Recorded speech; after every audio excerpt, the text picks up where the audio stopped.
Deputy Speaker. We now return to the 18th sitting of the House in the second session of the 11th Parliament that takes place on Friday, February 3rd, 2017.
As we resume, I recognize the Attorney General.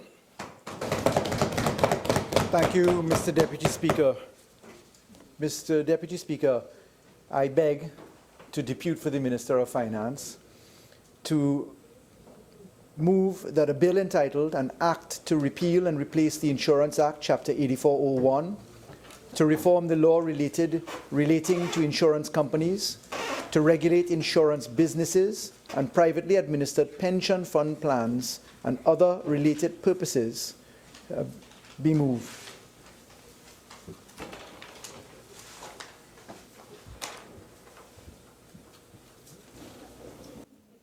Honourable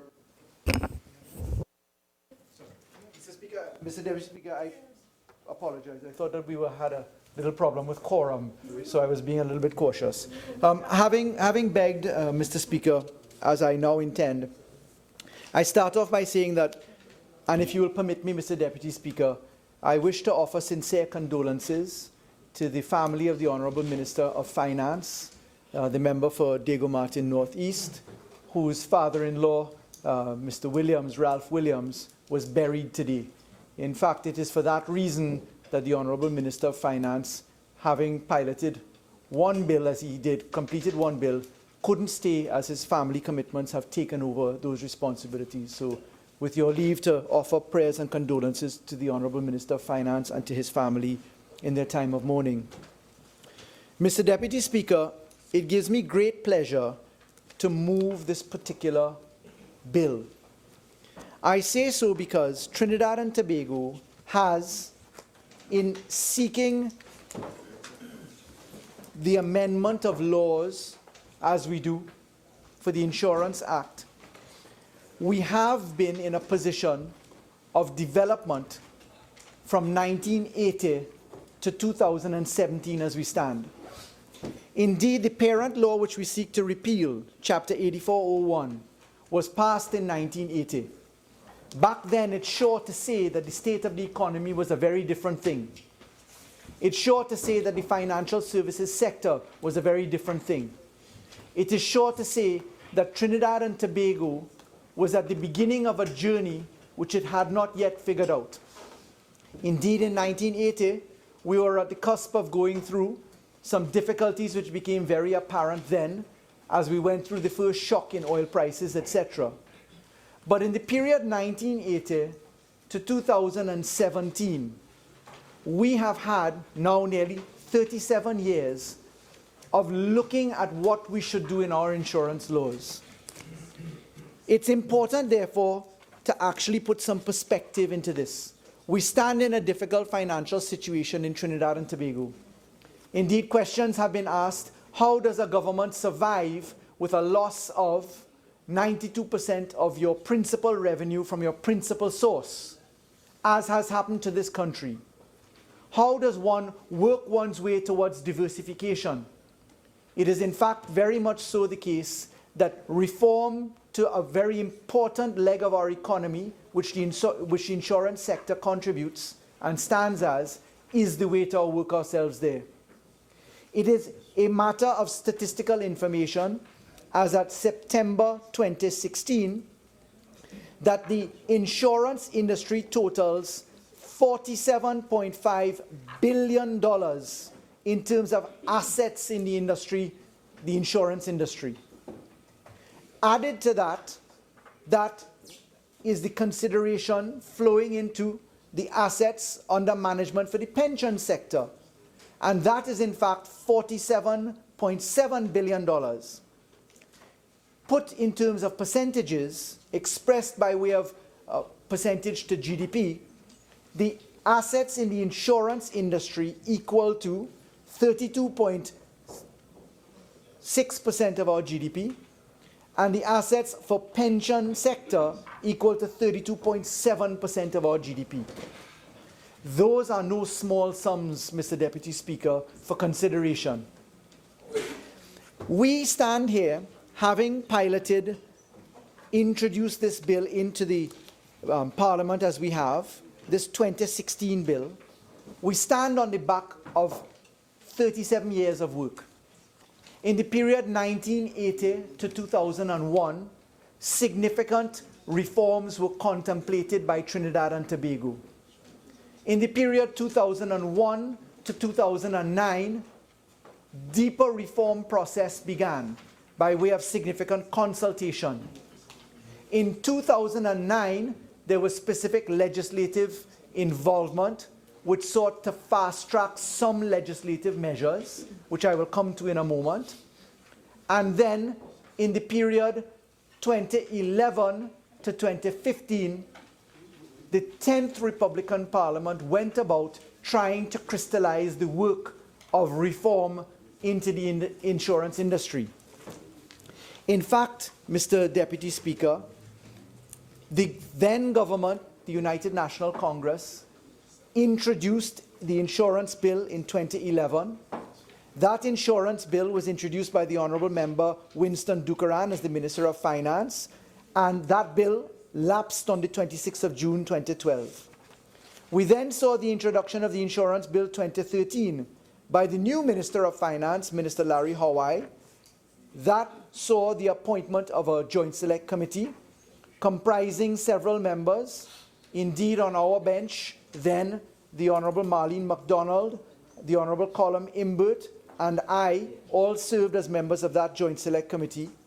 And that committee had work on its table which was incomplete, and under the then standing orders, the bill lapsed on July 10th, 2013. We then saw the introduction of the Insurance Number 2 Bill, 2013. That was introduced into the Senate on November 19th, 2013, and was referred to a Joint Select Committee, again comprising members of the then UNC government, and including as members of the opposition, the Honourable Colum Imbert, Marlene MacDonald, and I served in my capacity as an opposition senator then. The work of that committee in 2013 had a very significant amount of development. That Joint Select Committee took note of the work done by the previous Joint Select Committee, and in fact solicited views from across the sector, but had the supervision and involvement of legal consultants and industry consultants to that special committee. For the record, Dr. Claude Denbo, Senior Counsel, served as a legal consultant to the committee. Mr. Rodney Lester served by way of Skype involvement as an international insurance consultant. Mr. John Gonzalez served as the local insurance consultant, and Mr. Hugh Masley also served as a local insurance consultant. That Joint Select Committee met over the period December 3rd, 2013 to June 4th, 2014. And the submissions, which were very involved, came from entities including the Association of Trinidad and Tobago Insurance Companies, otherwise known as ATIC, the Institute of Chartered Accountants of Trinidad and Tobago, the Insurance Brokers Association of Trinidad and Tobago, Maritime Life Caribbean Limited, Banking, Insurance and General Workers Unions, the Pan American Life Insurance Group. That committee, in fact, completed its work and went through, in that completion of exercise, a clause-by-clause analysis. It resulted in a draft bill being prepared. That draft bill was worked upon by the committee, but the Parliament then came to an end for that particular year of that 10th Republican Parliament, and the bill lapsed on July 30th, 2014. In 2015, Larry Hawaii, as Minister of Finance, honorable member of the Senate as he was, introduced the Insurance Bill 2015, and that bill was introduced into the Senate on the 21st of April 2015. It was then referred to a Joint Select Committee on the 5th of May 2015. And regrettably, after returning to the Senate and being passed in the Senate, it went to the House of Representatives but lapsed on June 17, 2015. Now, I've taken time to show that we've started in 1980, we've worked our way forward to 2001, we then had the 2011 positions begin, we had several iterations of the bill in the 10th Republican Parliament, and we had several Joint Select Committees go to work. The rationale behind involved discussion and consultation. And consultation was really driven by the need to ensure that we got the correct aspects completed. And that was driven in particular because of the events referred to as the international and local financial crises. In or around 2007, 2008, there was the mortgage collapse in the US market. After that collapse fell, their market was severely undermined.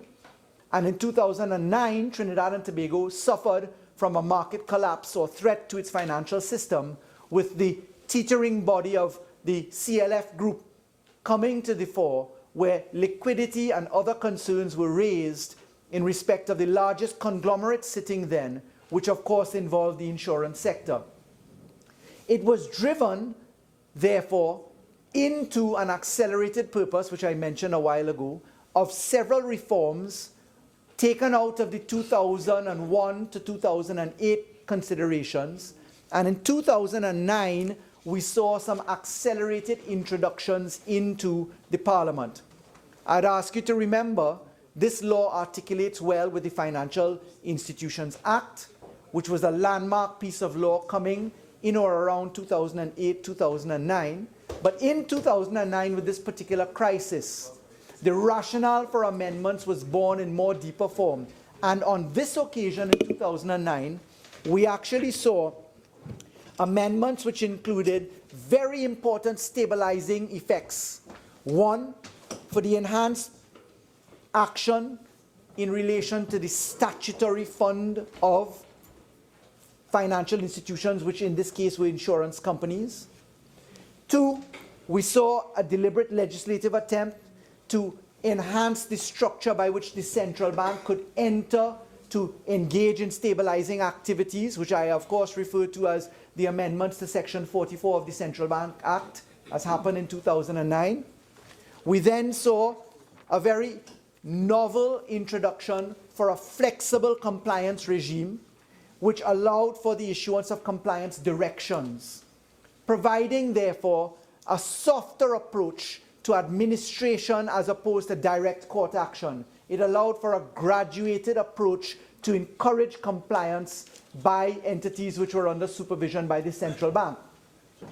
We saw as well a softening of process by allowing for a stopgap approach. Instead of running directly for judicial intervention, the amendments in 2009 allowed us to go through a suspension process where the central bank could suspend activities and allow the group of companies or insurance entities to come back into balance and therefore preserve their goodwill and other financial assets.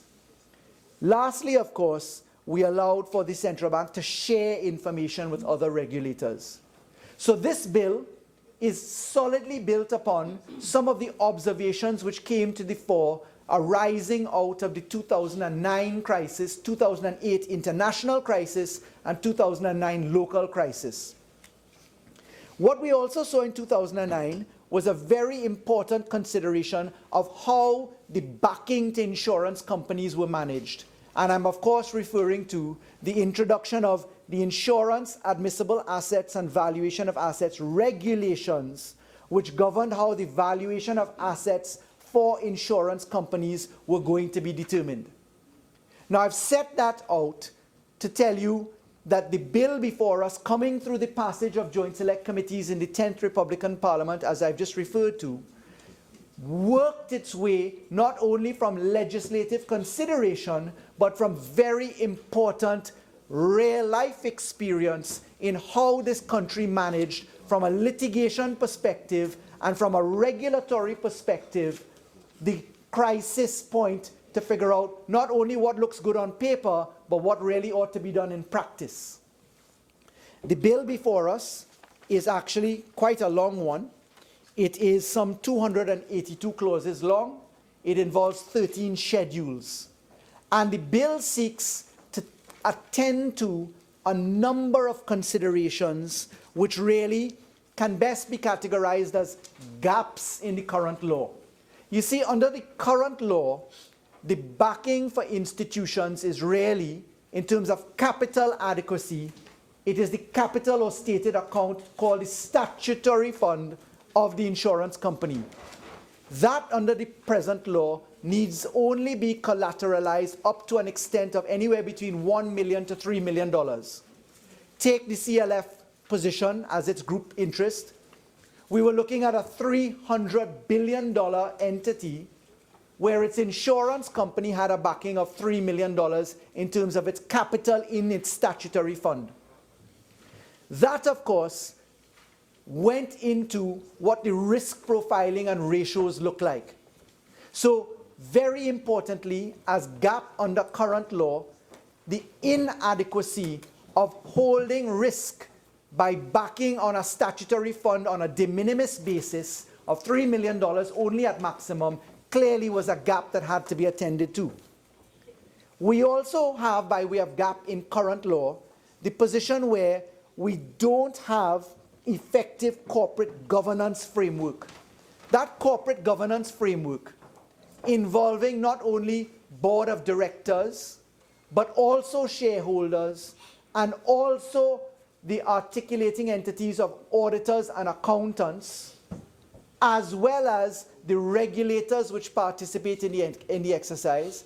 That matrix of governance, be it by way of regulation or by way of certification if it is audit, or by way of satisfying fiduciary responsibilities under Section 99 of the Companies Act, all of those coming out of the analysis in 2009 show that there are gaps in the system from a corporate regulatory direct internal perspective as well as the outside perspective for the independent entities that certify the positions of companies.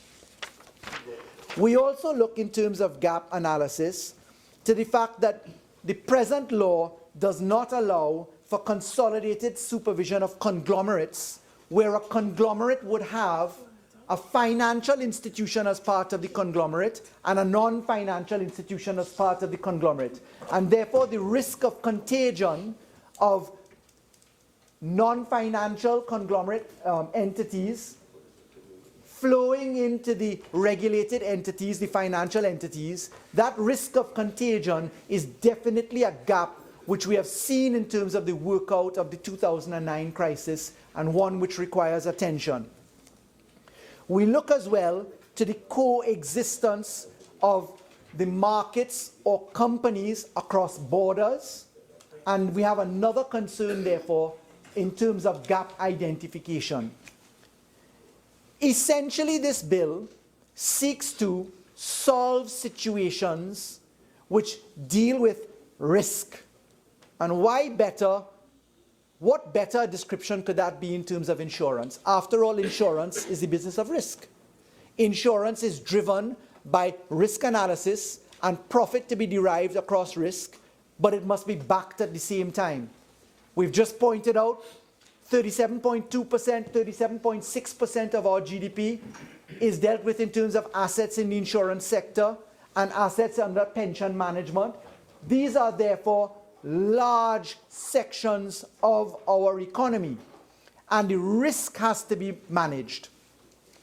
I want to say that serving under the Joint Select Committees that operated in the period 2011 to 2015 was an exercise of utter joy for me.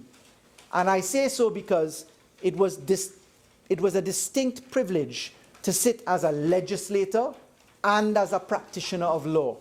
And I want to say that the work of the Joint Select Committee, under the chairmanship firstly of Mr. Dukaran and then secondly of Mr. Hawaii, that the work of those two committees under those two particular chairs was a very excellent experience, excellent product.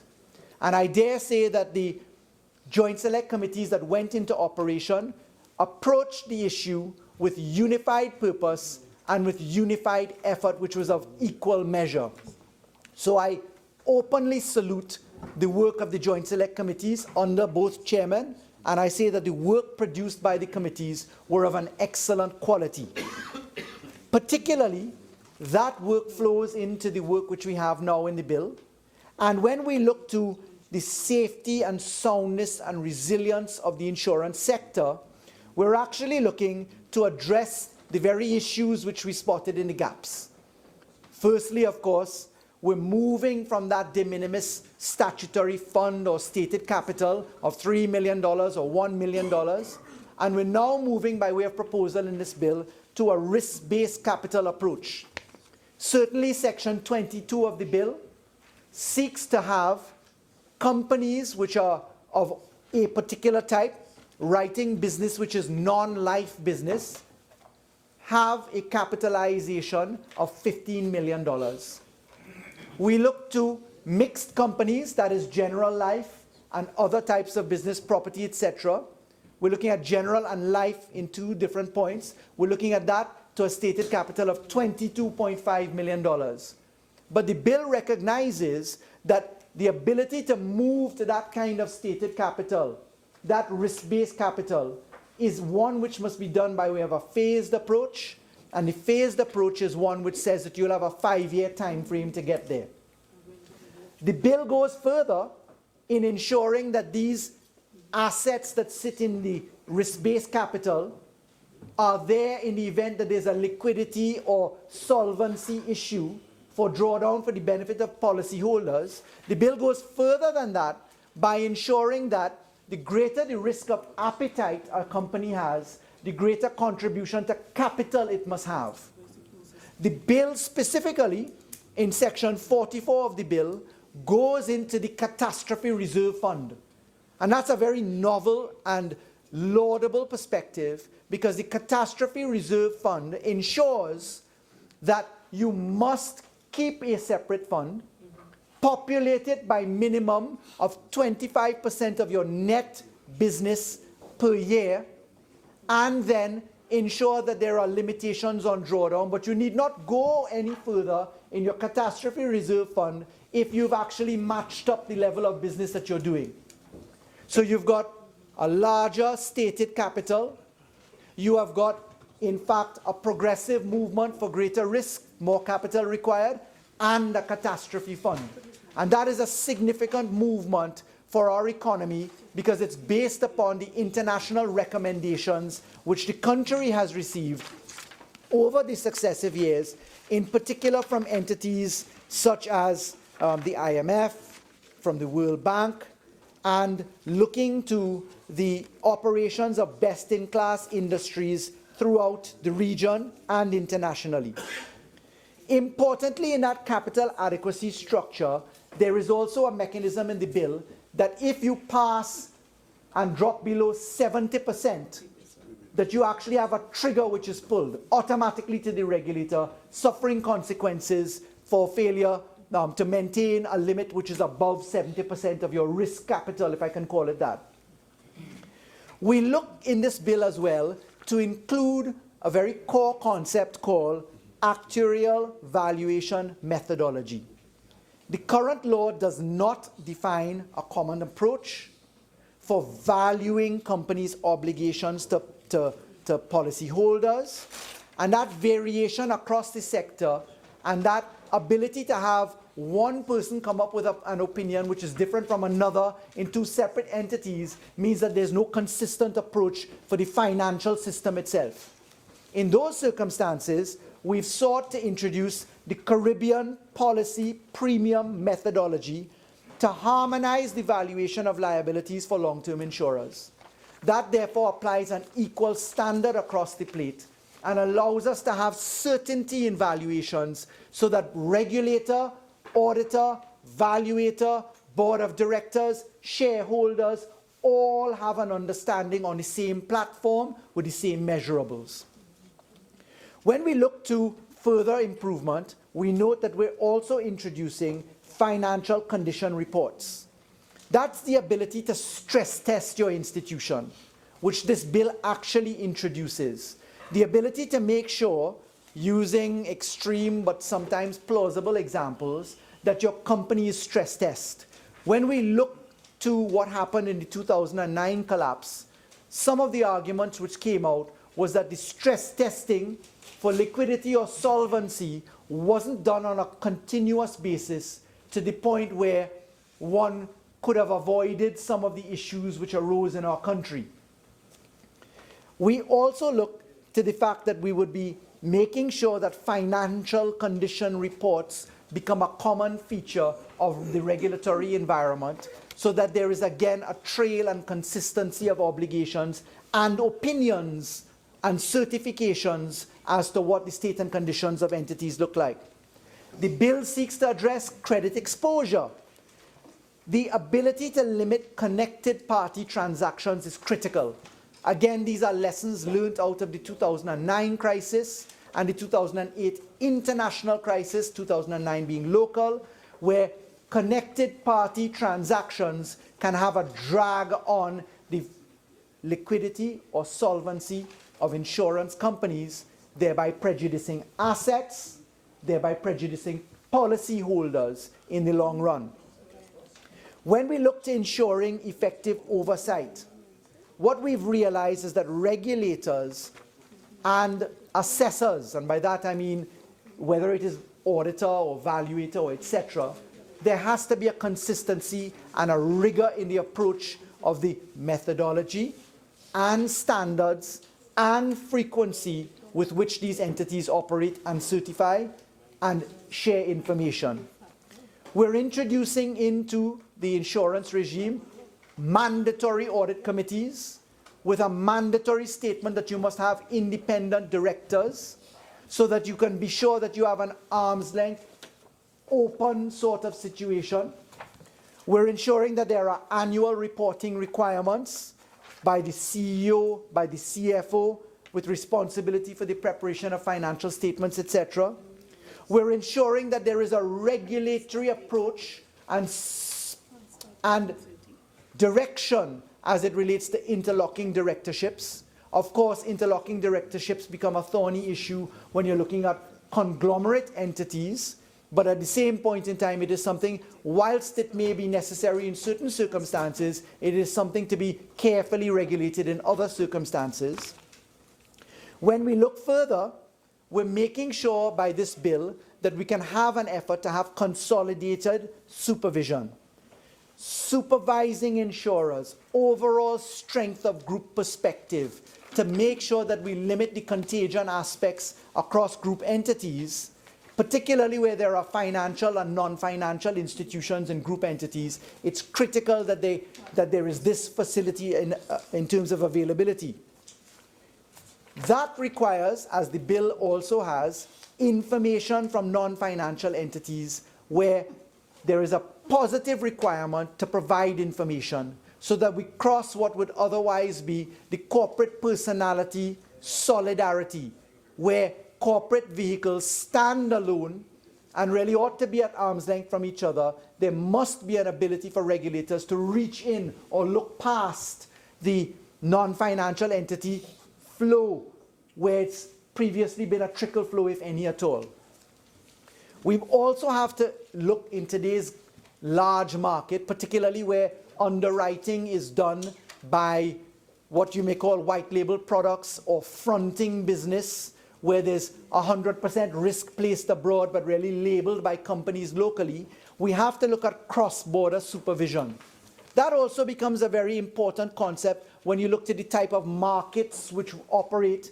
For instance, the well-known market share operator in insurance is Lloyd's. And that is a specific type of entity which provides very valuable service in our jurisdiction and in the region. But this involves a cross-border approach to regulation and sharing of information. Financial holding companies, again, have to be, if there is a risk of contagion, they have to be subjected to the ability to have a restructuring by way of direction, where you ought to transfer risky entities from a group out and move them away from having contagion to the financial institutions which are regulated in this industry. Mr. Deputy Speaker, I've sought to deal with generalized approaches because the bill itself is so particular and so long. But permit me for a moment to just explain why the bill didn't pass in the last session. It certainly wasn't for loss of effort, for lack of effort. It wasn't for lack of sincerity in the approach, but it was definitely. May I ask how much time I have left, Mr. Deputy Speaker? Roughly about 15 more minutes. Thank you. Yeah. It wasn't for lack of effort. It wasn't for lack of seriousness of intention. What happened was in the 2014 version of the bill, the work which was done by the Joint Select Committee was agreed to have been performed such that the responses to concerns raised in the clause-by-clause analysis would have been produced in a matrix, and after it had been settled by the committee, a new bill would have been produced. Unfortunately, the gap between the second to last Joint Select Committee and the last Joint Select Committee was occupied by the production of a bill which, when compared side by side with the previous year's bill, had a number of gaps across it. And those gaps required a significant amount of surgery to make sure that we were actually comparing apples with apples. In the Senate, we had the ability, in the very short time between, I think it was the 5th of May 2015 and the 21st of May 2015, we had the opportunity in the Senate to do the work. And indeed, that is why the bill was passed unanimously in the 10th Republican Parliament, Senate then. But when it came to the House, certain other observations came, as very often happens when you're drafting laws. At the very end of the law, you tend to get submissions which cause you to pause and have a second look. And those matters which arose then were very important matters. Essentially, if I put it into a nutshell, it involved a request by the Attic entity to have a second look at the potential for excessive criminalization. That the clauses of the bill were being asked to, the Attic had asked the Parliament to have a second look at the clauses of the bill which deal with offences, and to consider whether there could have been an attenuation of the manner in which the criminality was prescribed. In the bill, vast majority of offences are dealt with summarily in the bill. The vast majority of offences have very heavy penalties associated with them. In the bill, some of these are in fact strict liability offences. And that word of caution, therefore, coming after the Senate's deliberations and passage in 2015, caused the committee, caused the Parliament, certainly opposition and government, to have a second look at whether in fact there was excessive criminalization or not. A second issue which arose was, of course, the issue of the Lloyd's market. Lloyd's wrote in very deliberately to tell the committee that in their opinion there was a potential risk for the Lloyd's business.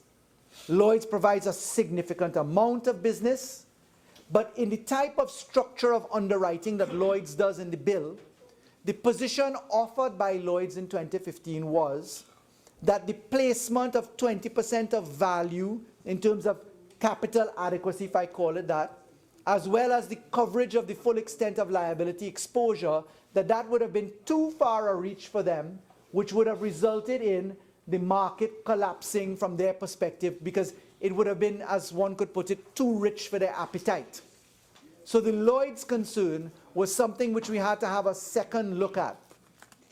The last aspect which was of concern was, of course, the profitability factor, because the entities which would have been supervised under the 1980 law as amended and stands in the books of Trinidad and Tobago right now, those entities were taxed on the basis of their statutory fund, which, as I told you, was de minimis, together with their profitability as declared.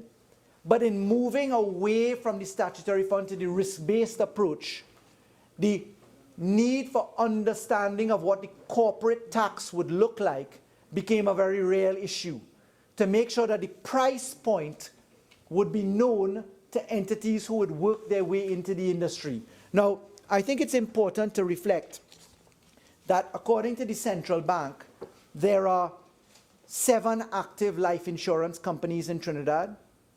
There are 17 active general insurance companies in Trinidad. There are 7 active composite, that's life and general insurance companies in Trinidad. There are 4 inactive life insurance companies. There are 3 inactive general insurance companies. And there are life companies in compulsory liquidation and general companies in compulsory liquidation. We also have, in terms of business which is still really alive, a deregistered life insurance companies which actually still have certain products that are in effect still valid. With that stated, and with that array of entities on the table, it was therefore prudent to have a second look at what the corporate taxation issues would look like. We have, in all of those circumstances, therefore, sought to bring the bill, as it was dealt with by the last Parliament, with unanimous hard work and effort from both then PNM opposition, then UNC government.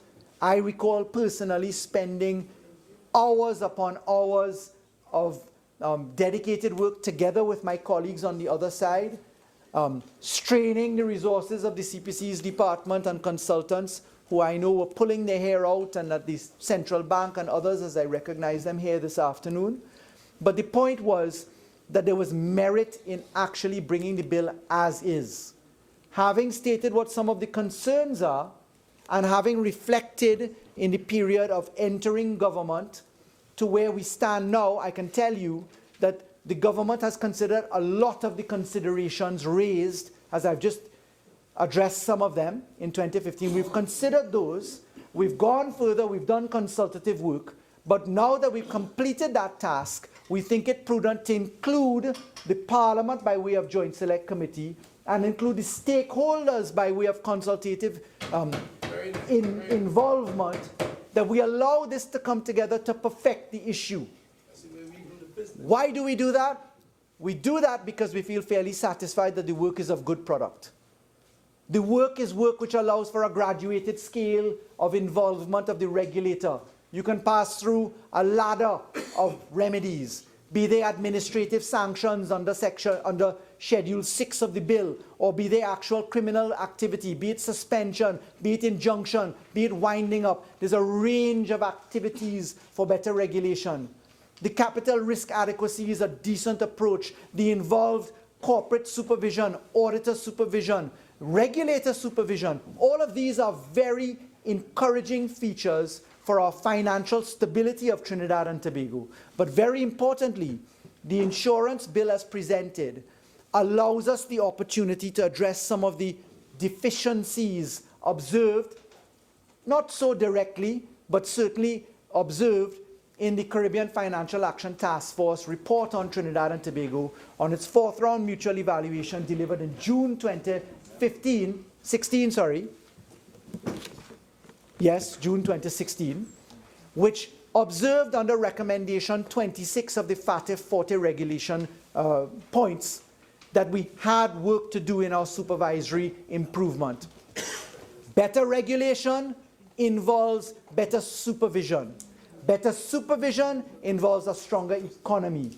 Better supervision involves avoidance of nefarious activities. It avoids corruption, it avoids criminality. I want to take care to say this bill does constitute a dagger in the heart of crime and criminality, because it deals with one end of crime and criminality. Just as I made reference to in the gaming industry as a dagger in the heart of crime and criminality on that end of the industry.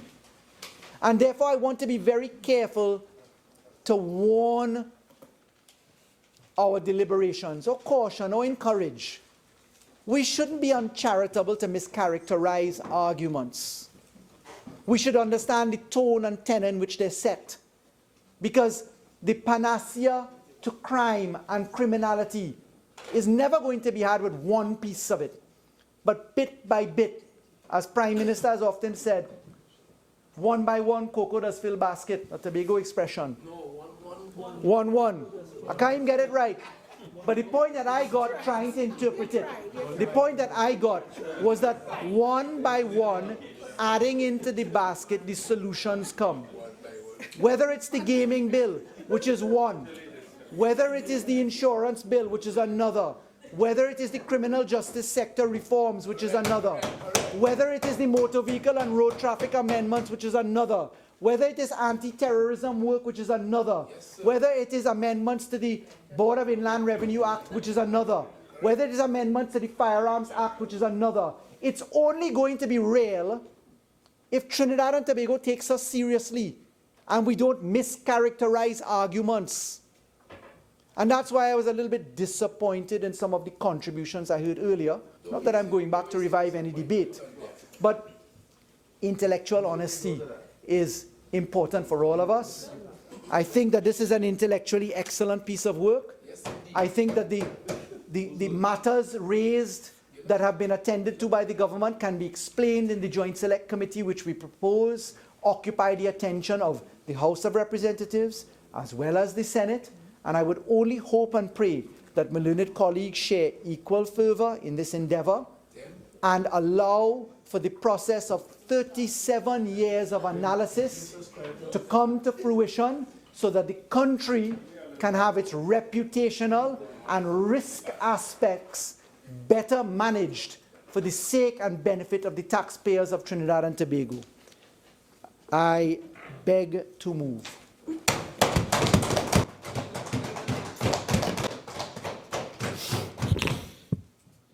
Honourable members, I shall now propose the question for debate.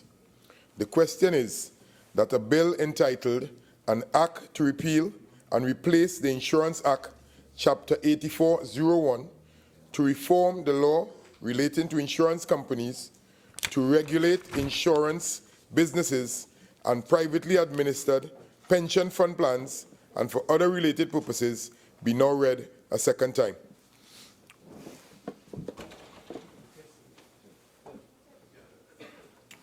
I recognize the member for Caroni East. Thank you, Mr. Speaker. Very informed contribution. Let me begin by indicating that we on this side want to express our sincere condolences to the Minister of Finance, the member for Diego Martin Northeast, on the passing of his father-in-law. And of course, we want to extend our condolences as well to Mrs. Imbert and her family from the opposition side. Certainly. Mr. Speaker, Mr. Deputy Speaker, this bill, Up until West Suffolk, as respect for the dead. the Honorable Attorney General piloted on behalf of his Minister of Finance, the history of this even goes back before 1980. It goes back to 1961 and really culminated in 1980 with the enactment of this piece of legislation dealing with insurance companies and so on. And so this bill today, almost 61 to 2039 and 17, 56 years, we are coming to a stage now where we hope that we will have a robust piece of legislation to deal, and we are happy that the minister has indicated that they intend to send it through to another joint select committee of parliament, because this bill relates to the reform of the laws relating to insurance companies, to regulate the insurance businesses, and privately administered pension fund plans, which is an important consideration for this bill as well, which the Honorable Attorney General didn't mention very much about, but which has significant implications for the citizens of Trinidad and Tobago. Mr. Deputy Speaker, this has 282 clauses, this bill, 13 parts, and 13 schedules. And the schedules are very telling because on clause 282, it provides for the consequential amendments to be made to the Proceeds of Crime Act, Chapter 1127, the Central Bank Act, Chapter 7902, and the Married Persons Act, because this piece of legislation is going to impact upon married persons, particularly when one becomes deceased. And also it's impacting on the Financial Institutions Act to the extent specified in Schedule 13. So this is a very extensive piece of legislation that is being proposed, and a lot of work that gone into this, the preparation of this. And let me congratulate publicly from this side the work done to lay this in Parliament in 2011 by the former Minister of Minister of Finance, Mr. Winston Dukaran, and subsequently by Mr. Larry Hawaii in 2013, 2014, and 2015. And let us also express our thanks to the tremendous work done by the staff of the Parliament, the consultants that were used over a period of time, and the AG spoke about this distinguished attorney, Mr. Denbo, who is an authority on insurance law. And also, I believe the person's name is Mr. Jeffers, Lester, who participated in this, I understand from Mr. Hawaii, that he took part in all the discussions by Skype. And so, and of course, the Attorney General and members on the other side were members of the opposition then in the Joint Select Committee. So,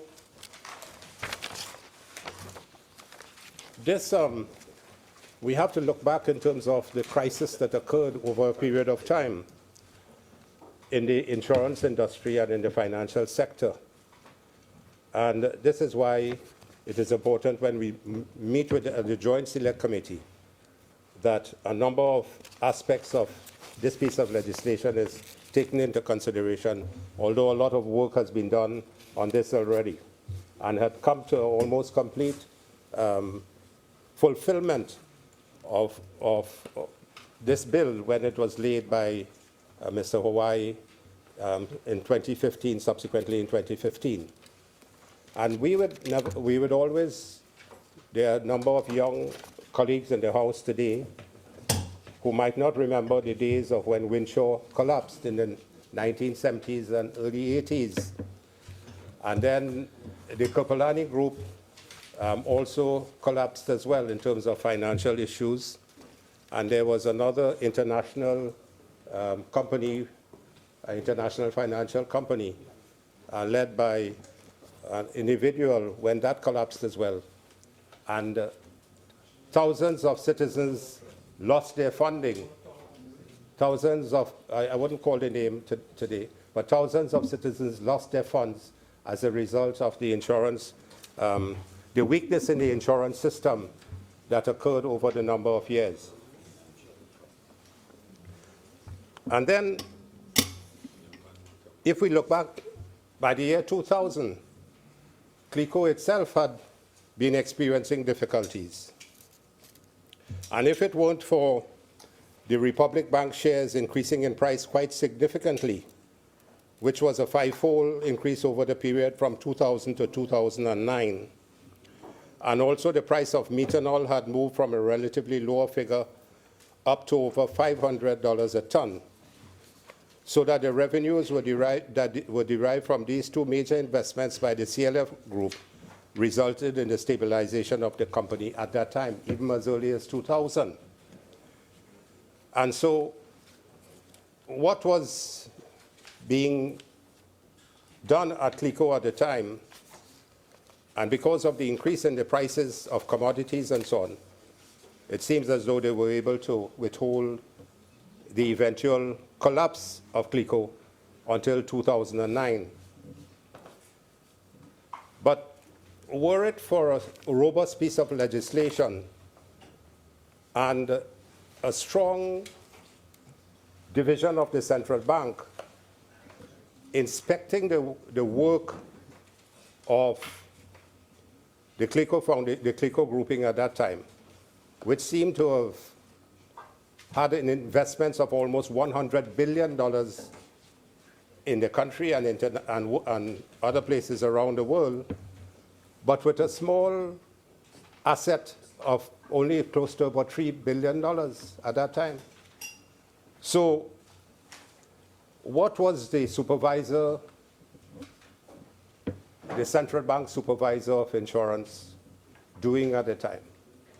And those of us on this side who would have spoken on this issue on a previous occasion felt that this was allowed to continue too long and with a lot of weaknesses, which allowed CLICO eventually unable to continue with what they were doing, and the government had to take over. So here we found ourselves in 2009, 2010, with a $25 billion budget to take care of as a government when we came into 2010. And Minister Dukaran, at that time as Minister of Finance, had to do a re-engineering of the whole financial system and the budgetary aspects of the expenditure versus income to be able to deal with the thousands of insured people who were seeking their money from annuities, short annuities. And also we came up with the issue of the Hindu Credit Union, which was also a debt burden to the state, to the taxpayers, of almost $500 million plus. So that necessitated the swift movement of legislation. And so the Minister of Finance, Mr. Dukaran at that time, began to address that and began consultations of various types of discussions within the community of the insurance industry and with the regulators over a period of time. So today, After in 2011, the bill was laid by Minister Dukaran, but that bill lapsed. And not until somewhere in 2013, the bill was further amended and laid in this House.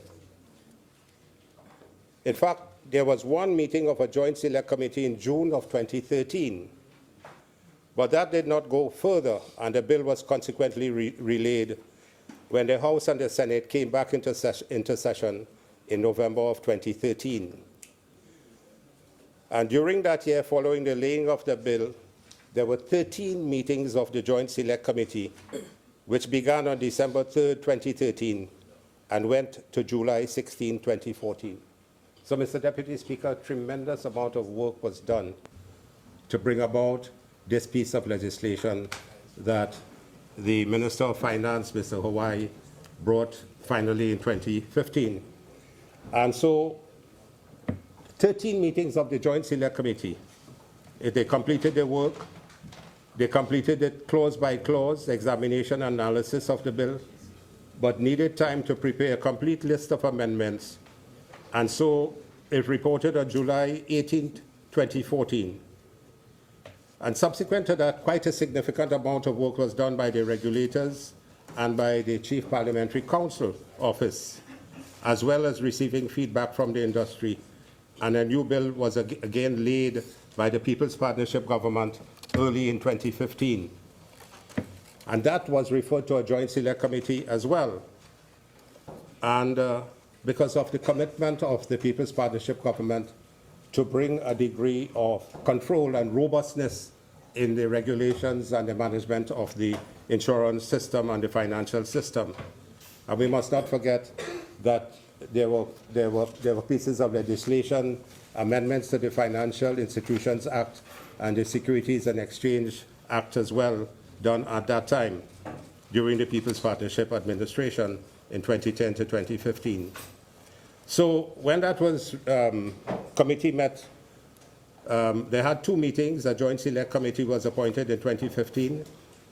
And reviewing the bill in detail, the report came out with the outcome of those deliberations going back over the past couple of years and incorporated work that had been done prior to that, going back over the number of years while this particular matter was being pursued. The work of the committee, both the one that was established in 2013 as well as the one that was established in 2015, received extensive support, which Minister Hawaii ensured, and afforded the ventilation of views of a wide cross-section of stakeholders, insurance companies, brokers, agents, trade unions, as had been indicated, as was indicated by the Attorney General, ICAT, BATT, IBAT, ATIC, the Central Bank, and individual insurance companies, as well as the Banking, Insurance, and General Workers Union, all contributed to the bill. So this bill had a tremendous amount of work that lent to this bill coming into play at this time, Mr. Speaker. So we are happy that the government has decided to bring this piece of legislation because we worked assiduously in the last administration over a number of years to bring all the important aspects for consideration. And this is why you have a bill with 282 clauses, 13 sections, and 13 parts, and 13 schedules. And so the AG, the Honorable AG, Attorney General, made his compliments, gave his compliments to all those who participated. Mr. Deputy Speaker, a bill like this, who is affected by it? It's the consumer, the insurance companies, and the government as well. Because as we saw, the taxpayers had to pay the money which resulted from the downfall of CLICO. And then consumers, as the Honorable Attorney General indicated, in terms of how does this financial sector and the insurance sector contribute towards the GDP of the country. And he gave some figures that it's 47 billion in assets in the insurance industry and 47 billion in the pension sector, each one contributing approximately 32% of the GDP from the insurance industry and the pension sector. So if this is managed carefully and the people have much more confidence in the industry, you will find that this is a sector that can grow, and it can grow not only in Trinidad with insurance companies, but spreading its wings across the Caribbean and other areas to bring increased income that will improve the GDP and will obviously be a significant part of the diversification of the economy of Trinidad and Tobago. So the necessity for a robustness of legislative measures is critically important, and this is what we are discussing today, Mr. Deputy Speaker. So one of the big issues that have always seemed to affect persons who interact with the insurance industry has been the concerns about the payment of claims and so on. And in the report that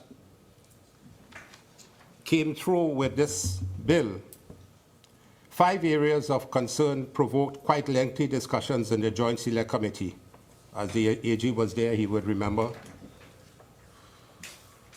in bringing about this bill. The first was the incompatibility, and I'd want to put his phrase, normal phrase, the disproportionality in the penalty structure when compared with similar pieces of legislation. He alluded to that. He liked the disproportionality and proportionality.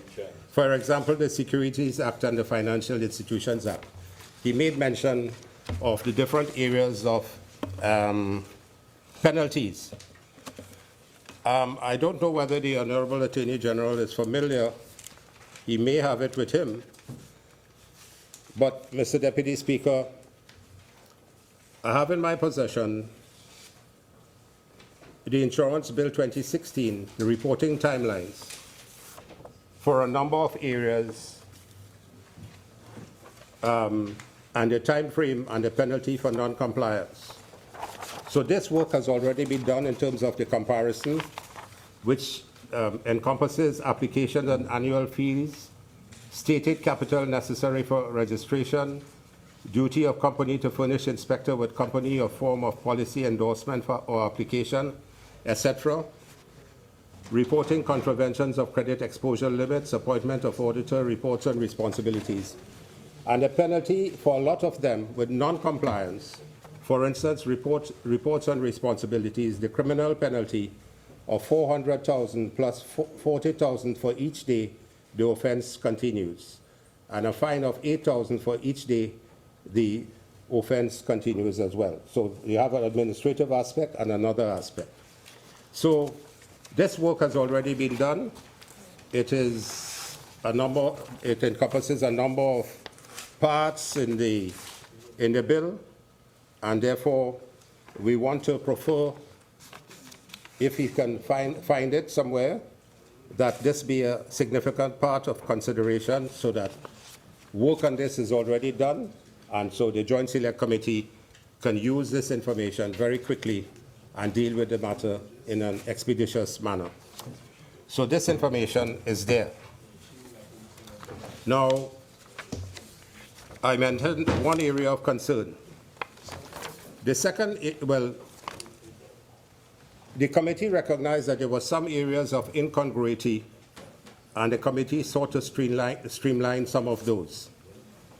The second area of concern, the committee identified ambiguity in the definitions of certain terms and certain inconsistencies with other acts of Parliament, and that was addressed. Thirdly, there were instances of the expansion of the powers of the regulator beyond what the committee felt were reasonable limits, and therefore the committee sought to temper and streamline that.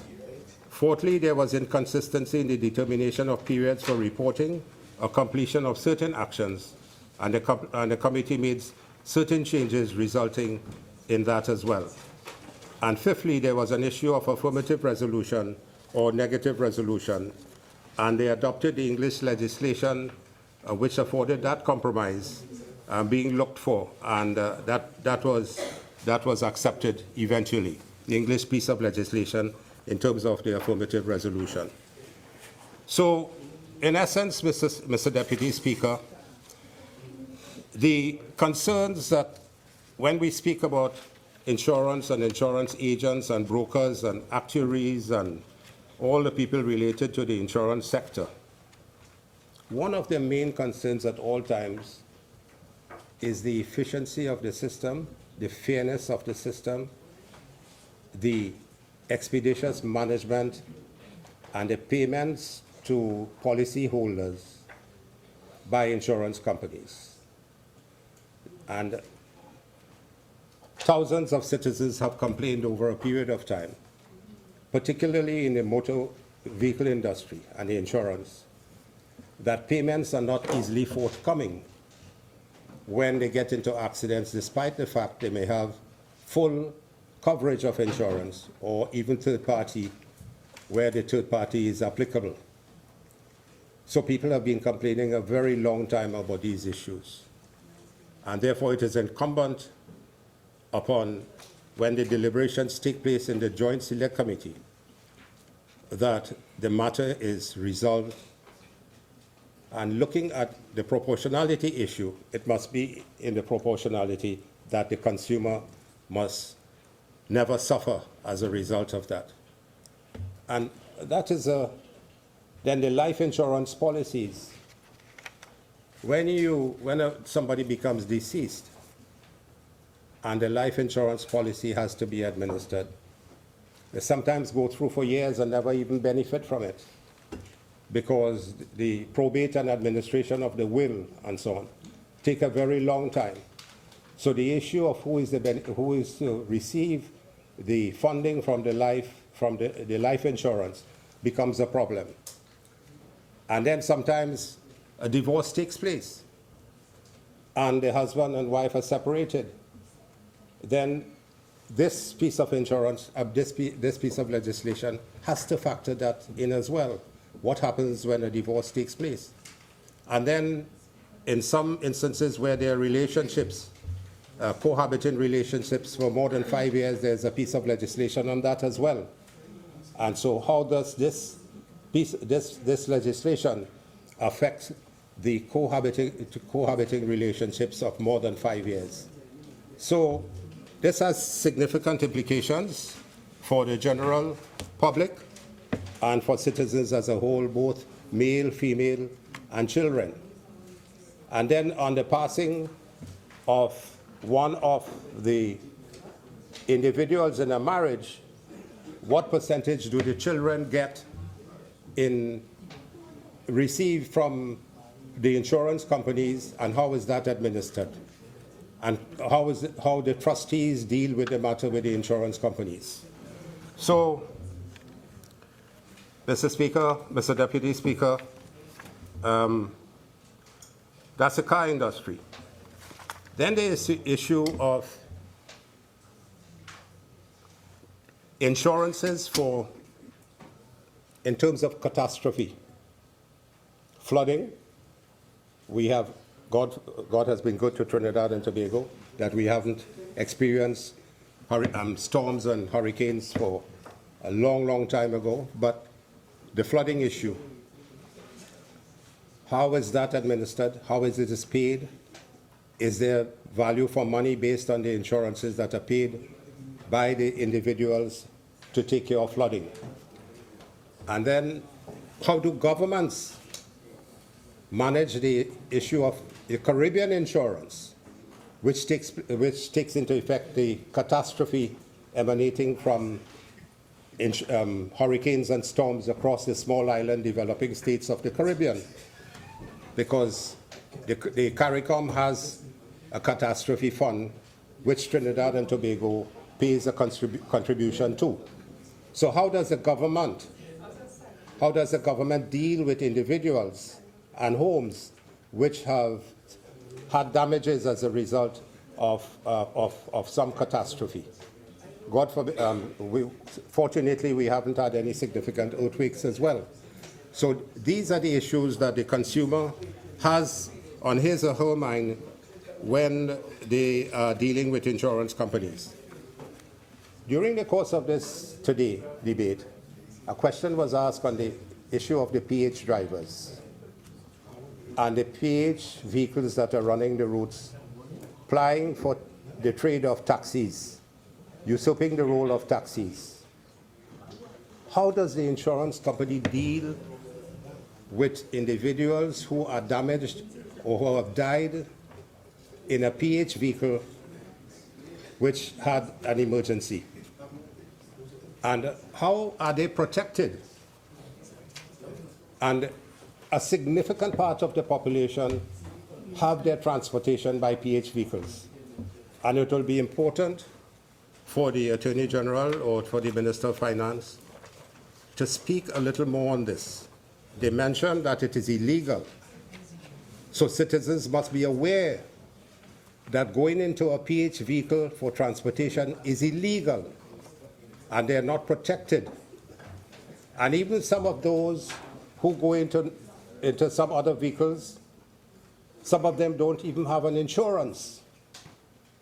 And therefore, what redress do they have? I have been advised by Mr. Hawaii, when I spoke with him, the former Minister of Finance, the former distinguished Minister of Finance, and a former distinguished member of the banking fraternity of Trinidad and Tobago, he indicated that there is a special fund now that is being paid for by the insurance companies to cover some of the benefits, to cover some of the issues where individuals have died in vehicles which, for some reason or the other, the vehicle was not insured.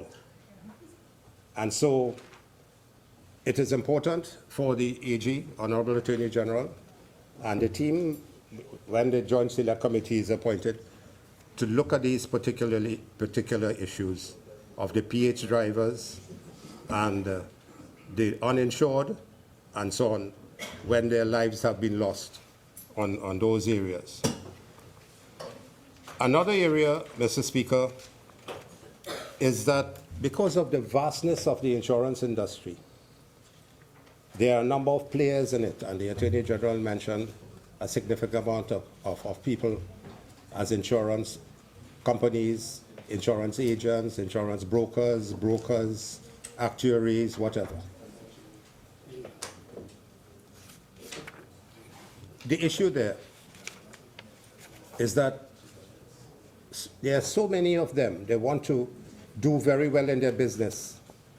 So they take up a number of insurances where they can get them and then dump them to the Lloyd's of London, where Lloyd's of London pick up the tab. But in the era now where we have difficulty in foreign exchange, and where there are local insurance companies that can do the work and ensure whether it's bulk amount of homes which they can split amongst themselves, it should stay here. And so therefore we're not loaded with the onerous responsibility of providing foreign exchange to Lloyd's of London. And it might be worthwhile determining how much money goes internationally to Lloyd's of London from insurance companies in Trinidad and Tobago. So you have smaller insurance companies, for some reason or the other, getting the large amount of work and then dumping it to Lloyd's of London and seeking foreign exchange to pay for that. So that's a major issue that has to be looked at.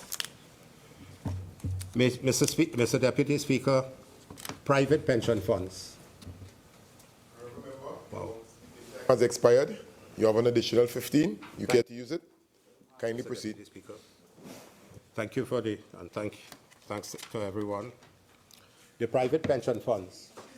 We have seen where the private pension funds in Trinidad have gone haywire. And there are a number of companies private companies which have pension funds.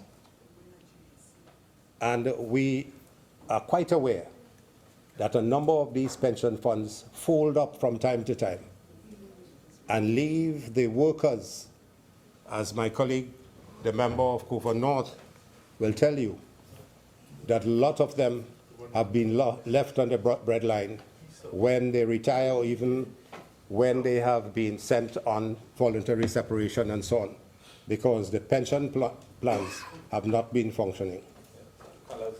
And so that area is an area that has to get the scrutiny of this Joint Select Committee. And we have had instances, as everyone knows, about pension plans, even in the statutory authorities and state enterprises that have gone through some difficulties. And so people were left without, even as we speak today, the members of the former employees of BWIA that have been, who were in the pension plan of BWIA, are still struggling to get funding, or get the money that is due to them. Even you have the Caribbean Airlines coming into play because one passing the buck on the other one. So, Mr. Speaker, Mr. Deputy Speaker, in terms of the penalties for the insurance companies, that has been streamlined, and the work has been done on that already. There were some ambiguities in the definitional terms, and there was an issue of unwittingly referring to persons such as lawyers and accountants, in addition to insurance consultants. And the team wanted to focus on insurance consultants. So that issue of the definition has already been clarified and is therefore the acceptance of the new Joint Select Committee when it is appointed.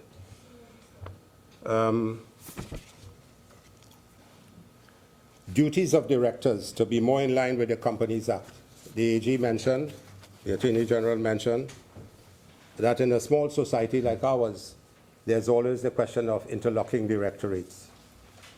And therefore, that was looked at and examined, and there are amendments to the duties of directors to be more in line with the Companies Act.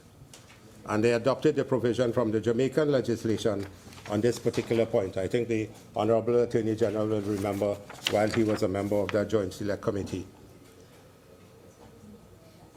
The independent directors of the Audit Committee must not also be a director of a connected party. So a connected party would be a parent company and a subsidiary, and therefore, in a sense, lighten that load a bit, recognizing the fact that they must, however, be independent of the executive of the company. In other words, the directors of, or the members of an audit committee must be separate from the directors of the company. And the parent company as well, to be totally independent from every director on the subsidiary company, particularly as far as the audit committees are concerned. I believe the English legislation and the Canadian legislation and the Australian legislation spoke very clearly about that. And so if that was in place in 2009, the issue with CLECO might not have probably been a negative factor if there were if the issue of interlocking directorates was dealt with in any piece of legislation and well monitored by the central bank. I mentioned earlier on about the divorce situation, and the 2015 bill, my understanding now, allows a divorced person to remove his or her former spouse as a named beneficiary of an insurance policy. And that was in the original bill, but it required a consequential amendment to repeal Section 11 of the Married Persons Act to avoid a legislative conflict. And they have incorporated that into this bill in dealing with it. I think they look particularly at the English legislation to those regulations. Then the constitutional rights issue had been looked at as well. So this is another area where the committee will have to examine carefully. Now, the taxes that are required to be paid is another key issue. Life insurance companies are assessed on a rate of tax of 15% on their net investment income. And with respect to the annuity business, which deals with registered approved annuity, is the net investment income from investments, is it held to meet future annuity liabilities, and therefore is it not taxed? So the annuity income taxation is important for consideration by the committee. I believe Attic had written about one of these issues, and the committee had decided at that time to adopt a transitional period with what Attic was asking for, and had made some recommendations on that. So perhaps when the Joint Select Committee meets again, the stakeholders, Attic may probably come before them, and they will have to consider what is happening there. So, Mr. Deputy Speaker, this legislation, this piece of legislation, the AG had also mentioned that there was comparison. He wasn't very comfortable with the issue of what was laid in 2015, and therefore decided to change certain things and lay a different thing in 2016. And there were some comparisons done. So, Honorable Attorney General, there is a whole list of comparisons between the 2015 and 2016 insurance bill. And it would be worth noting for you to take these into consideration when you are a member of the government and on the Joint Select Committee. So, in closing, this is a well thought out and well managed piece of legislation that took the People's Partnership Administration a period of time to bring to a closure. But unfortunately, when it was laid in May 2015, the term came to an end shortly after that, and the bill lapsed. So now we are happy that there will be a Joint Select Committee of Parliament where this will be discussed further very quickly, and so we will end up with a robust piece of legislation which will govern the insurance industry, the brokers, the insurance brokers, the actuarials, science people, and the whole actuaries, and the whole management of pension plans, private pension plans, state pension plans. And it was recently where the Minister of Finance spoke about the national insurance plan. And in Trinidad and Tobago, our life expectancy is 69 for men and 72 for women. In the United States, the life expectancy is 79 for men, 82 for women. Somewhere exceeded it. Yeah, so we are 10 years behind. Although our life expectancy is increasing, we are still way behind. So in determining actuarial studies and so on for the future for our citizens, when most of the population in about 20, 30 years will be senior citizens, that is an important aspect for determination of a pension plan for Trinidad and Tobago. We are 20 years behind in terms of a nation, in terms of our pension plans. So, Mr. Speaker, thank you for the opportunity, Mr. Deputy Speaker, for speaking on this, and I'm very happy to do so. I recognize the Honorable Attorney General. Thank you, Mr. Deputy Speaker. I thank my learned colleague for a very good contribution on some very serious issues raised. Certainly, I'm confident that the committee will, as it is constituted, look at all of these. But we've had such a serious debate as I wind up Perhaps I should start with a lighter moment. I enjoyed my learned colleague, the member for Caroni East, because he spoke live. He knew his content. He could speak well, pellucidly on the issues. When I heard that I had to jump in for my learned colleague, the Minister of Finance, I called for a couple of papers from the AG's office. And as you know, it's a matter of public record that I kept my entire staff from the previous government because they're excellent professionals and one should promote professionalism. In the papers that I got, I saw the speaking notes on the insurance number 2 bill. And in watching the way the Honourable Member for Caroni East actually spoke, head up, no paper, I came across this. Thank you, Madam President. I'm honoured to be contributing to this debate on the Insurance Bill 2015, an act to repeal and replace the existing Insurance Act, Chapter 8404. In brackets, pause. Look around at some faces on the opposite side for effect. Close brackets. And that's in print, right? And that's in print. In bold. So You remember Danny? it was one of our colleagues in a parliament previously, right? None of us there. In government then. A former attorney A general. former attorney general, but I wouldn't name who exactly. But I was quite amazed to come across a piece of paper that had to indicate when to pause, when to look, and what to say. And for what effect? And for what effect. But anyway, having just lightened up the mood a little bit, and I don't mean to be pejorative, it was intended to lighten the mood in the House. What I can say is that the work of the committee is serious work. It will include, apart from the matters observed by my learned colleague, it certainly will include the need to look at the regulations, and I would remind that the legislation is ready with the regulations.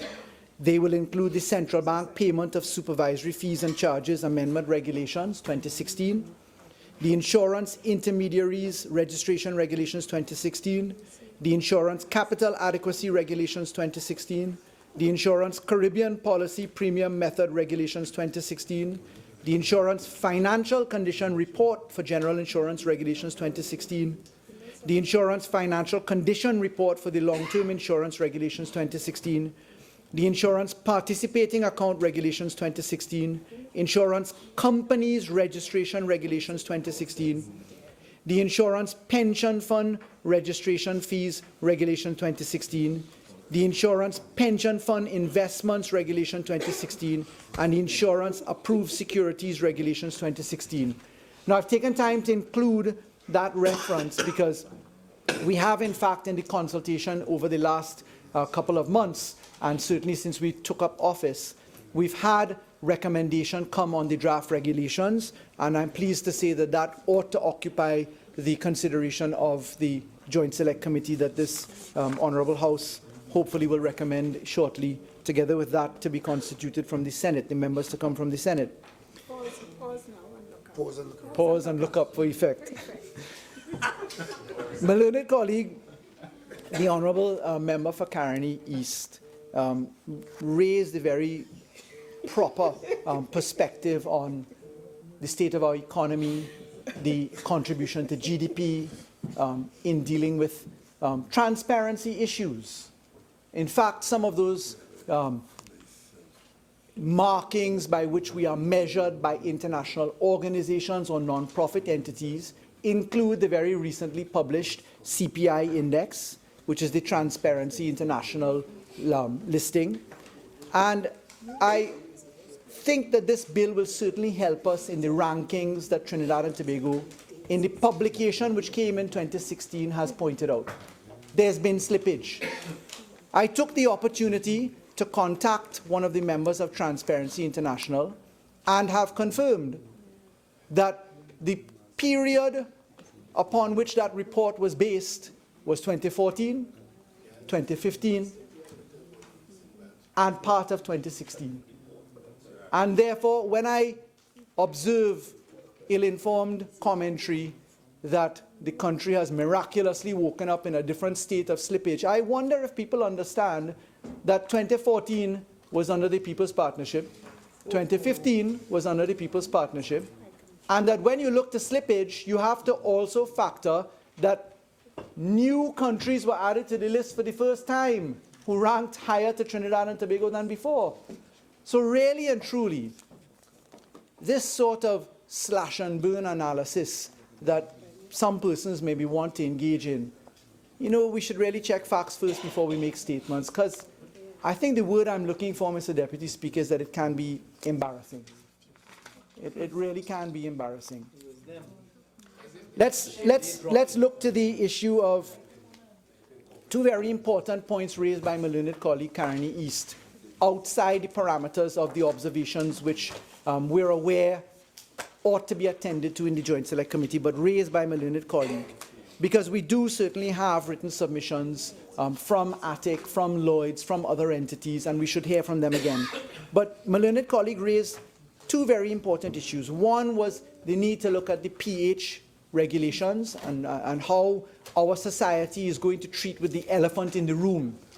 What I can say is that one of the reasons, in my estimation, that the, if I can call it the Jack Warner plan, the UNC plan to register PH drivers didn't work.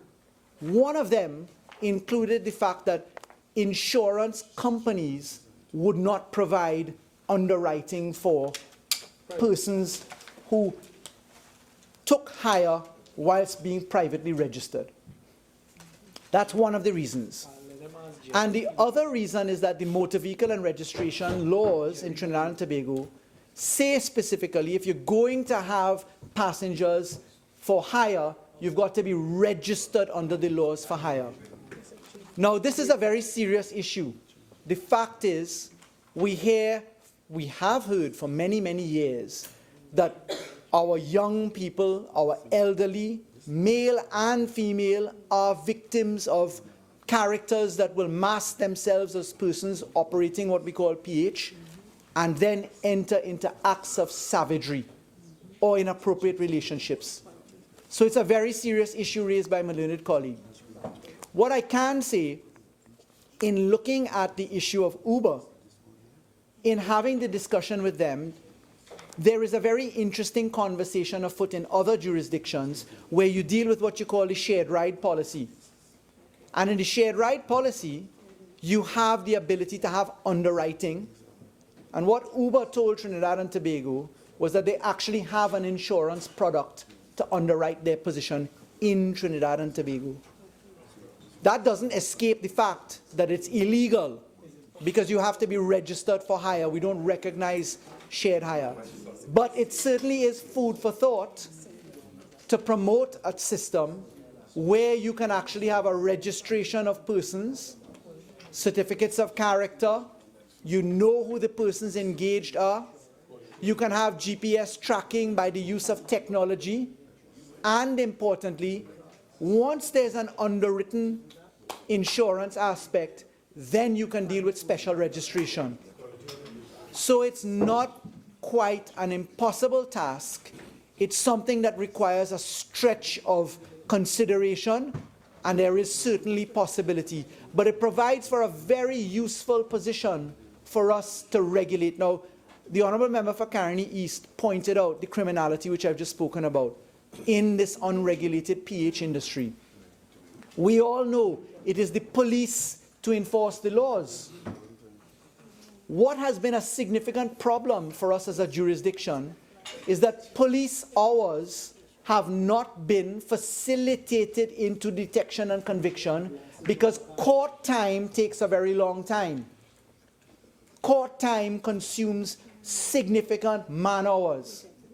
The government has certified, by way of the statistical work that we've done, that 23,000 cases a year end up in the traffic court.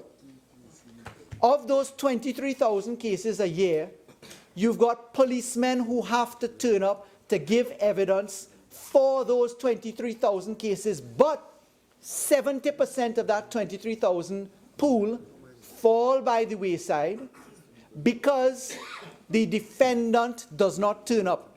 So the prosecutor turns up, the virtual complainant turns up, but the person who's charged doesn't turn up. They stretch the system, and 70% of 23,000 per annum ends up with loss of revenue for the 70%, but more particularly, the cost of man-paying hours for police is a significant factor, not for what you pay them, because they're worth every cent, but for the fact that they could be on the streets dealing with detection and conviction.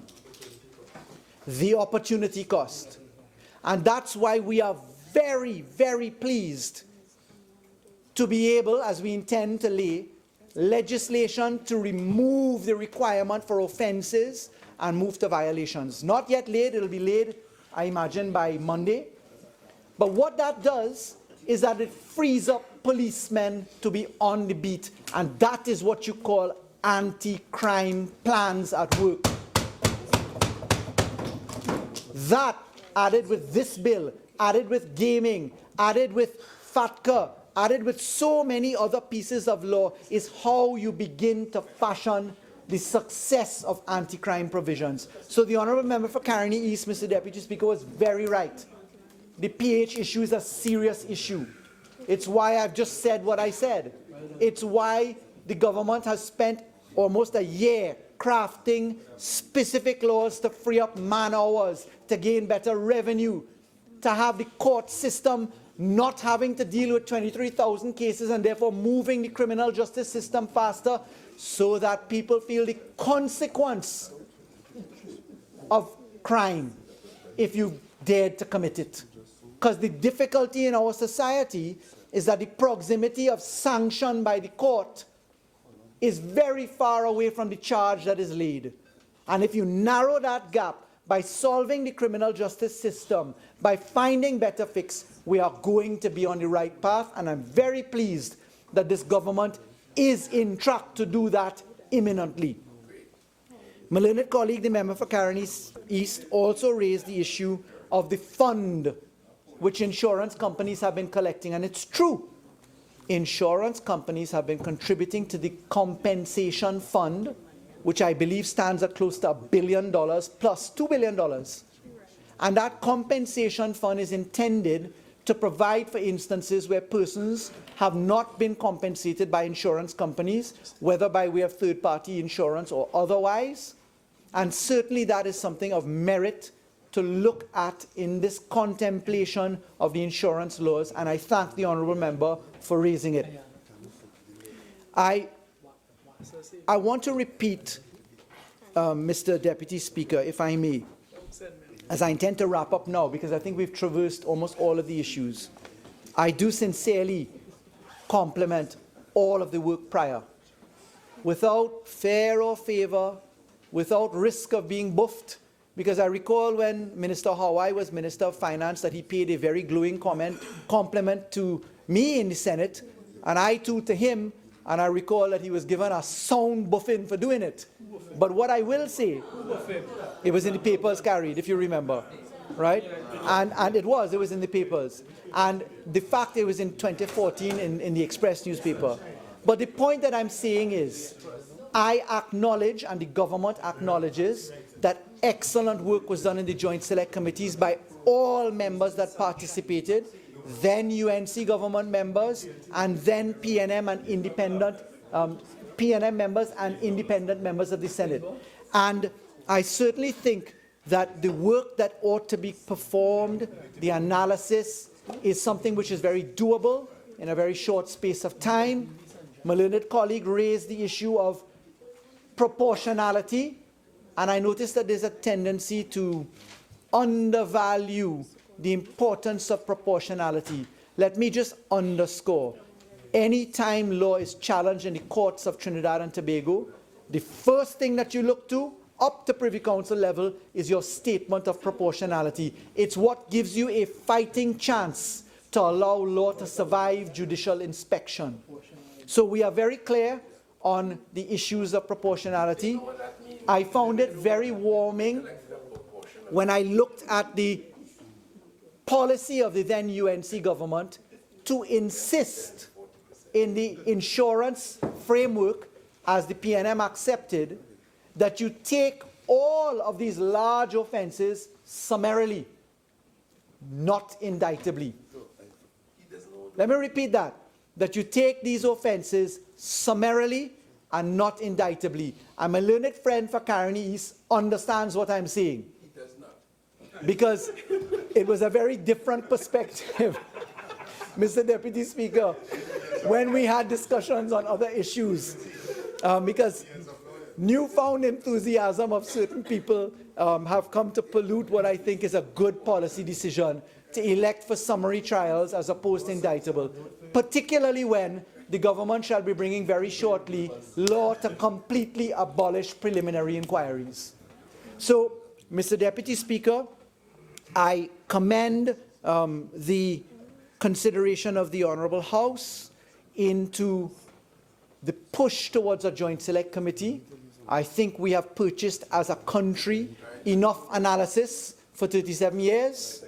I think that we can deliver ourselves out of that paralysis and that we can get on with the work to treat with the benefit and protection for the citizens of Trinidad and Tobago. I only have left to say I beg to move.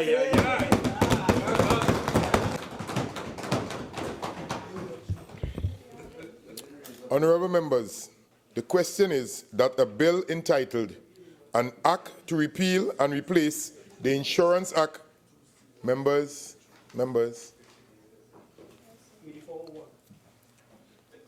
honourable members, the question is that a bill entitled An Act to Repeal and Replace the Insurance Act, Chapter 8401, to reform the law relating to insurance companies, to regulate insurance businesses and privately administered pension fund plans, and the other related purposes, be now read a second time.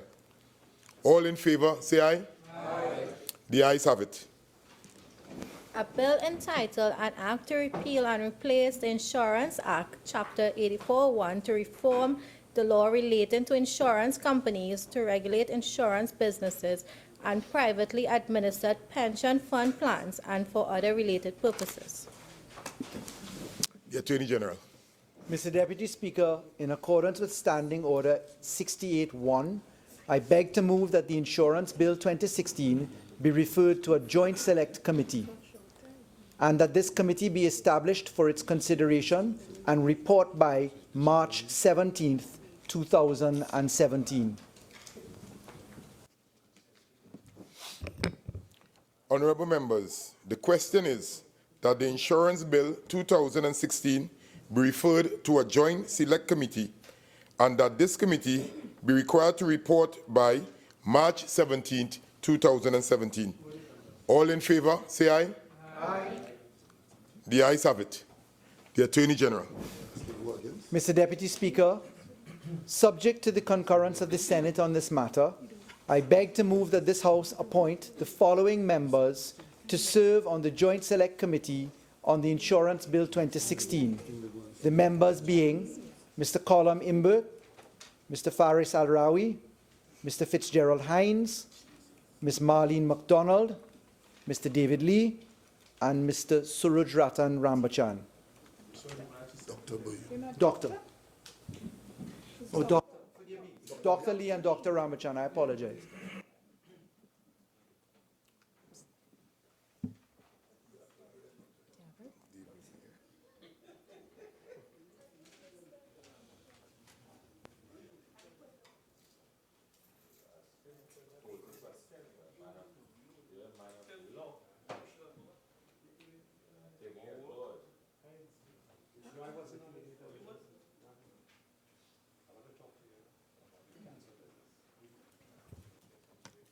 Honourable members, the question is that this House appoint the following members to serve on the Joint Select Committee on the Insurance Bill 2016. Honourable Com Imbe, Honourable Faris Alwari, Honourable Fitzgerald Hines, Honourable Marlene MacDonald, Honourable Dr. David Lee, Honourable Dr. Suraj Ratan Rambachan. All in favour, say aye. Aye. Any against? The ayes have it. Leader of Government Business. Thank you very much, Mr. Deputy Speaker. Mr. Deputy Speaker, I beg to move that this House do now adjourn to Monday, the 13th day of February 2017 at 2:30 p.m. At that time, we will deal with the FATCA report, and the debate will ensue on the FATCA report on that date.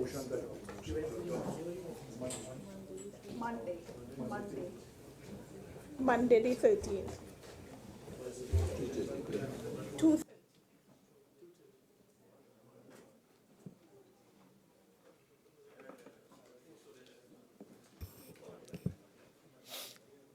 Honorable members, the question is that this House do now adjourn to Monday, 13 February 2017 at 2:30 p.m. All in favor, say aye. Aye. Any against? The ayes have it. This House now stands adjourned to Monday, February 13th, 2017 at 2:30 p.m.